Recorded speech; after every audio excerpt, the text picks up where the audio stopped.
Hello fabulosities, how are you all doing? How are you doing with the... It's slightly warm. It's very warm. I'm definitely, probably like most of you, feeling a bit really can't be bothered. I think I prefer to be in a hammock with a book. Actually, never mind the book, just in the hammock, and every now and again doing a run across hot sand to jump in the sea. I get it, it's warm, but that doesn't mean work stops, everything stops. It has to carry on, but we just kind of adapt a bit, go a bit slower. I know a lot of folk who will say, you know, oh, the best time to do any gardening is maybe sort of 5 a.m, 5 till 7 a.m. You know, that's a great time to garden if you function at 5 a.m.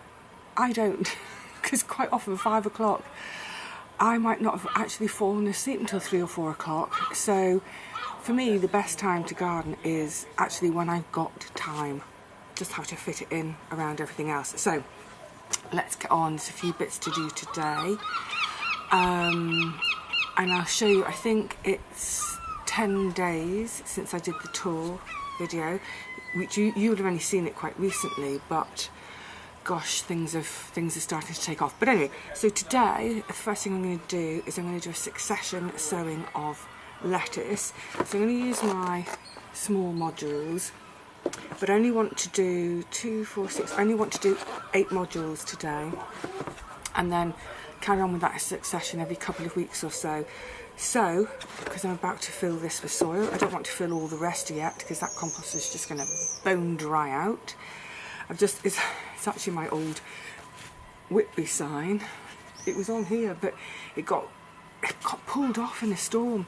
The tops where it was screwed in, it's all bent. Anyway, I'm just going to put that on to cover the modules that I'm not filling. Yeah, just that I'm not wasting any compost.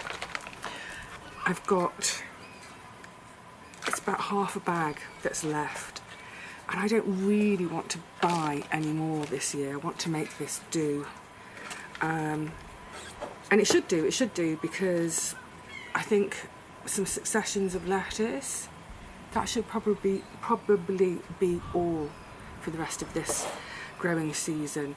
So in it goes, just go a slight firm down. Oh, that one didn't get as much as it needs. Slight firm down. And hopefully, as you saw in, is it in the tour video, when I was having that big planting out session at the end of July, each one of these cells will get a tiny sprinkle of seeds. So as you can see, oh, there we go, just filled this bit in. Yeah, they'll all get a tiny sprinkling of seeds, maybe ideally just 3 or 4 seeds per cell. Then let the whole lot grow on together, get it within the cell. I don't prick out, I don't thin out. And then when they're big enough, take the whole plug out and just plant the plug. And because I'm sowing a variety, excuse me, it means that when it comes to harvesting, I'm just looking at some over there that I'm wondering which ones to harvest for dinner tonight. I just pull the whole lot out, and what that means is I'm getting a mix of leaves for each one I pull out. So I might have a bit of frisée, a bit of rocket, a bit of red oak, a bit of Lola Rosso. Some cells are less mixed than others, but yeah, I just find it's just a really quick and easy way to do it. So like I said, no thinning. Oh gosh, that cell was very heavy-handed. Yeah, no thinning, stick a whole plug in, and when it comes to harvest, pull the whole plug out. You could, with most of these varieties, you could just harvest 1 or 2 leaves from each plant. But to be honest, with this weather, with this heat, I think the plants are highly likely to bolt. So I just pull the whole lot out and get it used, get it eaten before it has a chance to bolt. then just a really, really, really thin layer of compost on the top, really thin. There is a little bit of moisture in this compost, not a lot, so I'll water them again, and then just a very, very, very light firm down. Make sure all the seeds are in contact with the soil, compost, growing medium. Yeah, I'm going to just use my indoor watering can because it's so gentle. The trickle is really gentle. I'll set it down on the patio to do because otherwise I'll make a mess. And lastly, label with, it's the 10th of July, label with the date on in there. And then, like I say, in another 2 to 4 weeks, call it 3. So another 2 rows and on, because as I'm now harvesting, I'm creating gaps. Once these are big enough, these can go in the gaps. The later sowings, they'll get harvested, later sowings fill the gap. I was going to say ad infinitum. It's not quite to infinitum, it'll just be for the rest of the summer. Good. I've got a list. I need to check it twice. Oh, there's one thing I really don't want to forget. It's on my list, yes.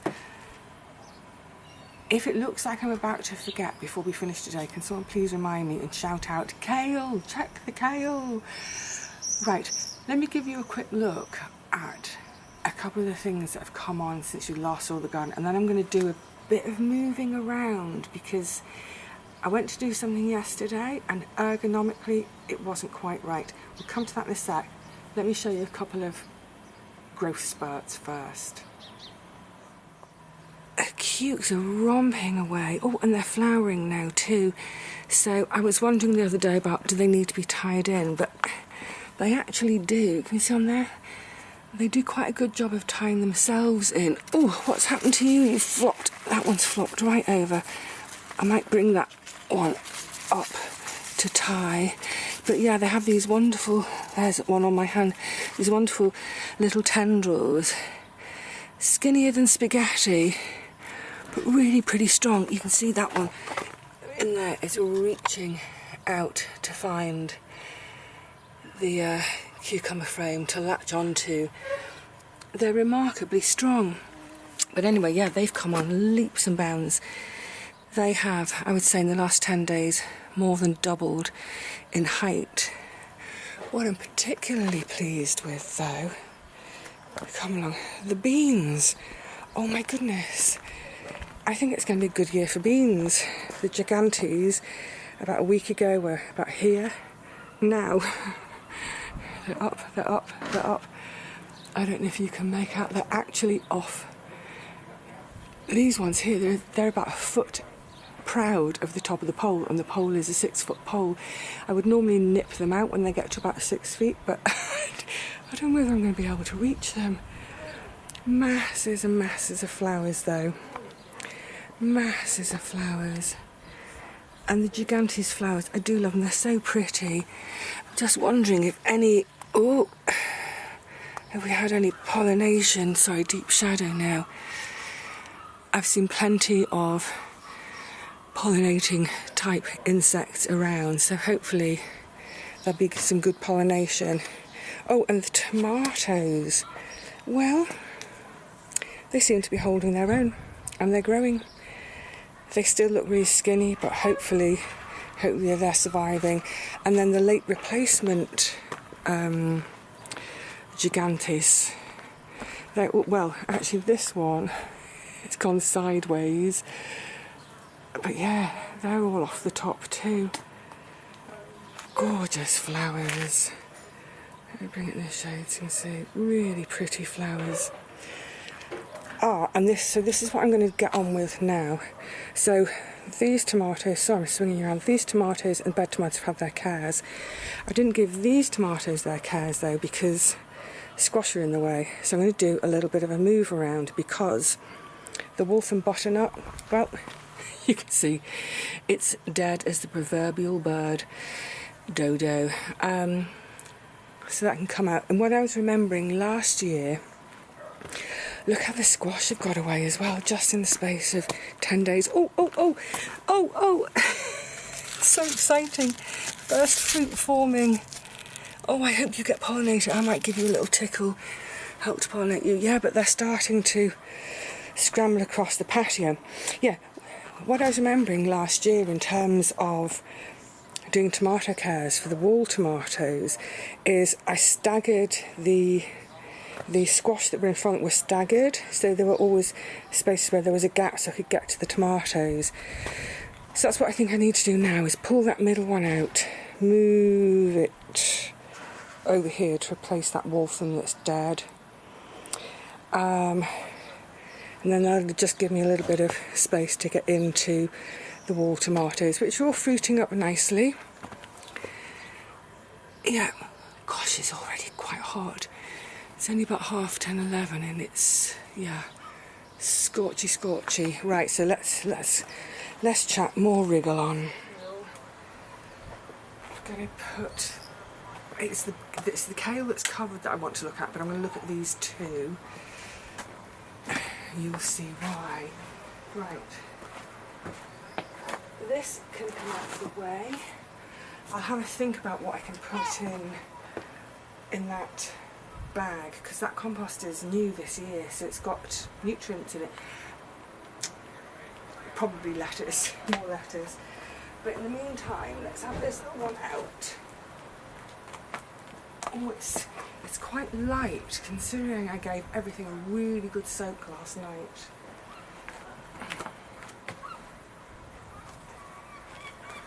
Oh, you're going to miss your friends. Right, now I've got access. But what I don't want to do is trip a bit of parabec stain. Tough to see that fruit. Right. You've become a monster. Do my regular tomato cares now. Nip out side shoots, get them tied in. You've seen me do that before. I'm just going to get on with it off camera. But good, just that little bit of space extra, so I can get in there and give them the care they need. I do. Oh my gosh, this patio! it's just dying to get me. I do have my fabulous fan for when it gets really too much. Right, God, I need some water.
The church bell just struck noon. This morning has flown.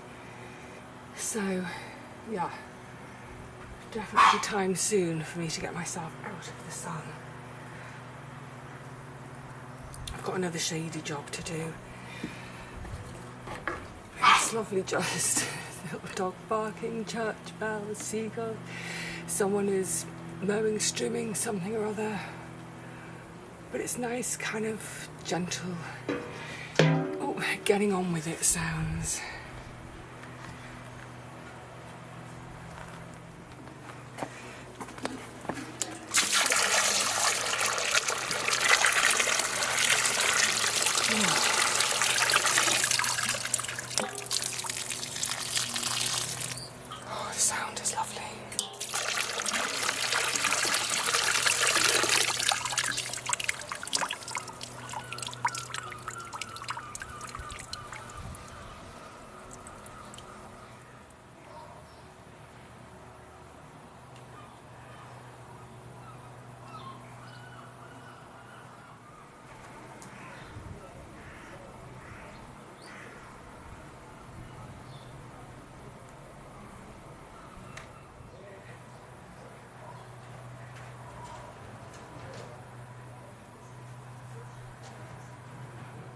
just while I've been over by the rose, which, gosh, it needs a lot of tying in. It's all coming off the trellis.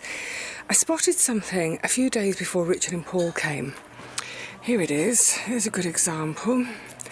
Can you see that? It looks like someone's been along with a hole punch. These, they're almost sort of like little perfect circles. I thought, good grief, what's that? And that first afternoon, when they arrived, I'd set up lunch outside in the garden for them pretty much as soon as they got here. So we all came outside, and I suddenly remembered it. See, there's another one, perfect example. I said, have either of you heard of a hole punching insect? It's the hole punching whatever.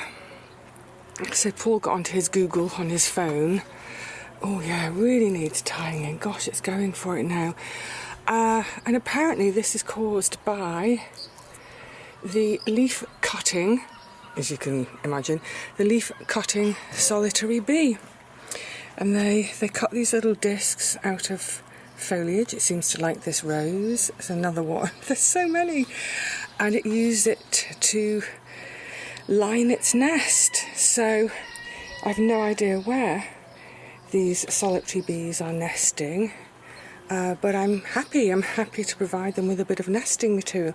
I mean, the thing is, in this garden, there are so many little nooks and crannies, like sort of little bits of cracks in walls that would be sort of perfect for getting into.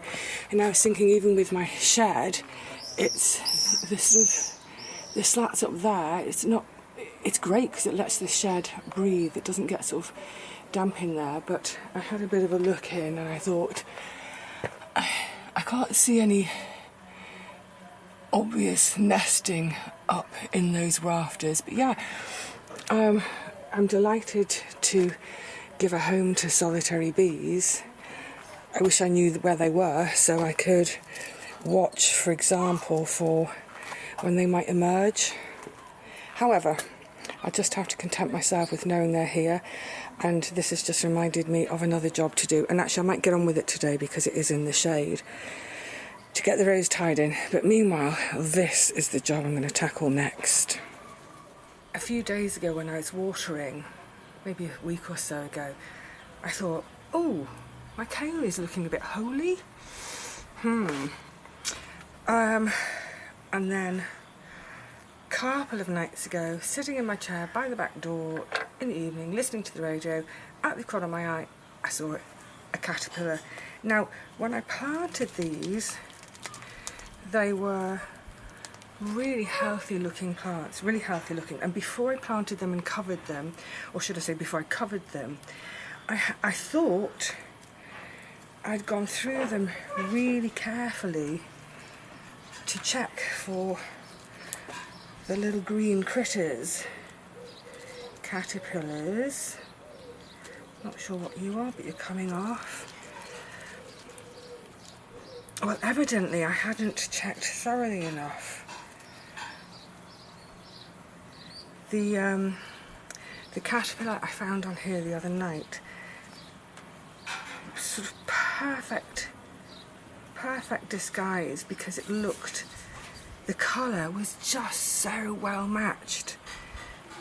I'm amazed I saw it. I think the reason I saw it is because what the stalk it was on, it had stripped completely, so I just saw it standing proud on the top of the stalk.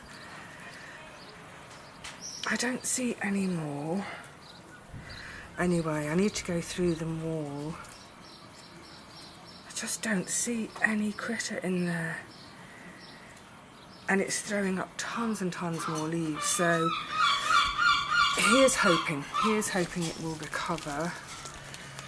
Oops. Let's get this back on. Giving it a little bit more space now as it's growing. But yeah, they've grown really well in terms of they're growing in size, but also in terms of the addition of, you know, new sprouts coming through all the time. I think that should do it. Let's just peg it at the side so it's closed. Lest anything get in at the side. That should do it. Oh gosh, it's getting stinky warm.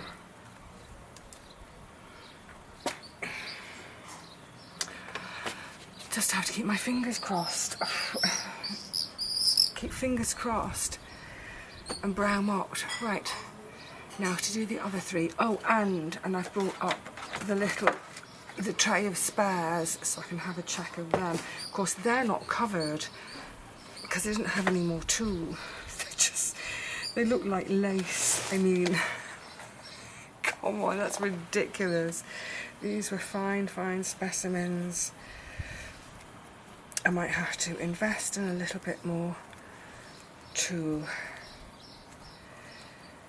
Yeah, anyway, I'll get on with that now. Well, that's all the kale done and seemingly clear, I hope. And just while I was over there, because it's next to the cuke frame, I suddenly thought, oh yeah, I will. There was that one cuke that's kind of trying to fly over to them. So I have just gently tied it to the frame. I realised I tied it with a bow. I wasn't meaning to, but my mind was somewhere else. It's got a nice little bow. Just encouraging it back to the frame, and now it's there. Its little tendrils will find the ladder and start climbing. Brilliant. But it also just made me think, when I was showing you how some of the plants have progressed since you last saw the garden, and I mentioned with the gigantes, it seems like it's a really good bean year. And we have, as gardeners over the years, it sort of seems impossible to have a good everything year. There's always going to be one thing that's not quite so good that year, and I mean, like I said with the tomatoes, I've never had an issue with tomatoes before. But yeah, say with the beans, they do like to have they like moist ground to be in. So in the allotment I used to dig trenches where I was going to plant them. And then over the winter, take my kitchen waste down there, put it in, shred it up from newspaper, anything like that. And then just before planting, sort of backfill the trench with the soil. But I'd soak, I mean, hopefully it would get soaked by nature, sort of in all through March showers. It would really soak that newspaper and kitchen scraps, what have you. So that then they're going into ground, so as their roots are going down, they've got really lovely moist stuff down there. Anyway, so I am keeping them watered here. I'm keeping everything watered. But yeah, it just seems they've gone mad. Like I said, they're off the top of the poles. I reckon they're 7 foot high, some of them now. Yay! I won't be nipping them out. I can't reach. Maybe you too are having a fantastic bean year this year. With the tomatoes, interestingly, so my neighbour at the back, not one of my side neighbours, we were chatting over the back wall the other day, and she was asking me how my tomatoes are doing, because I think she can just start to see the tops of some of them, certainly the wall tomato tops she can see. And so I was explaining this rather odd scenario this year where wall tomatoes, great, cucumber bed tomatoes, okay, main bed tomatoes, a little bit scrawny but hanging in there. She said her tomatoes haven't formed a single truss yet. So she grows all her own too.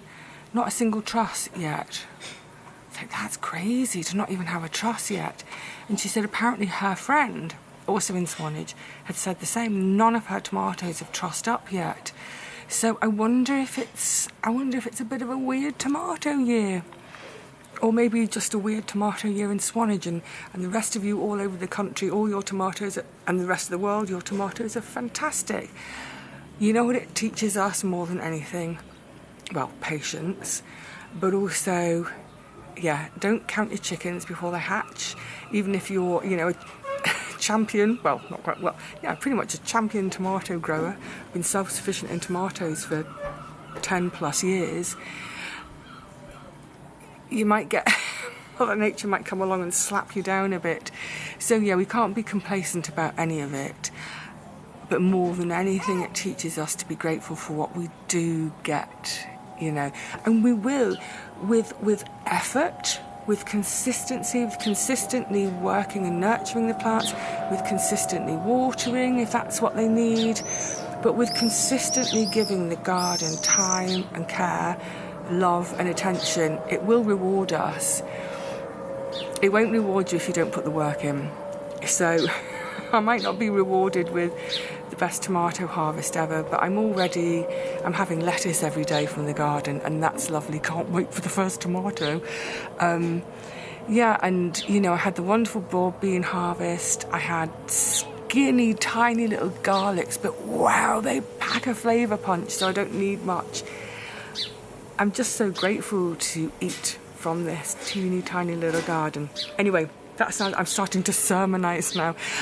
I'm sort of preaching to the choir with you lot, aren't I? You already know all this and adore every morsel you get from your gardens too. Right, I'm going to go and it's lunchtime. I need to go and start. It's not really lunchtime, it's a bit early, but I might go and I think I'm just going to go and have an apple, a snack. I've got my apples in the fridge at the moment, so that when I take them out, I cut them up, and it's like, oh, this little cold treat. Lovely. All right, gorgeosities, I'll see you again really soon. Not sure for what, but it will be soon. Until then, please look after yourselves and look after your beautiful plants so that they reward you. Until the next one, cheerio.